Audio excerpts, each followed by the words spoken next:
Kami ni Apolos ay nagtutulungan bilang mga manggagawa ng Diyos, at kayo'y katulad ng bukirin na ipinasasaka sa amin ng Diyos.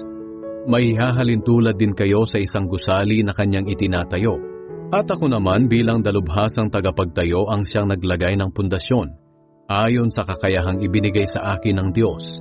Pagkatapos iba namang manggagawa ang nagpapatuloy sa pagtatayo ng gusali. Ngunit kailangang maging maingat ang bawat nagtatayo, dahil wala ng pundasyong maaari pang ilagay, maliban sa nailagay na. At ito'y walang iba kundi si Hesukristo.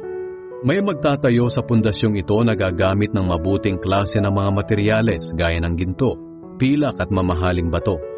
Mayroon namang gagamit lamang ng kahoy, tuyong damo at dayami.